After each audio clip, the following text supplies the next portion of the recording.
తెలంగాణ రాష్ట్రంలో శాంతి భద్రతలు పూర్తిగా అదుపు తప్పాయి.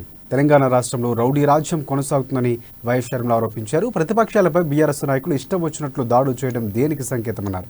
బీఆర్ఎస్ పాలనలో రౌడీల పాలన సాగుతుందని ఆరోపించారు ఆమె. ఇక హిజ్రాల విషయంలో వైఎస్ షర్మిల క్షమాపణ చెప్పారు.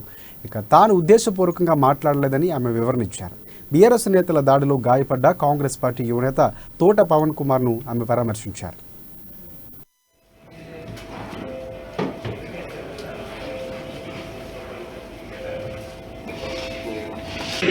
ఈరోజు పార్టీలకు అతీతంగా వైఎస్ఆర్ తెలంగాణ పార్టీ కూడా చెలించి ఈరోజు అబ్బాయిని చూడడానికి రావటం జరిగింది.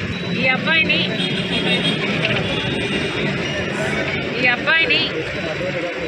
ఇంత ఘోరంగా కొట్టడం జరిగింది. ఈ అబ్బాయిని కేవలం ప్రజల పక్షాన నిలబడి కొట్లాడుతున్న ప్రతిపక్షాలను టార్గెట్ చేసి ఈ అబ్బాయిని నిన్న వరంగల్ వెస్ట్ ఎమ్మెల్యే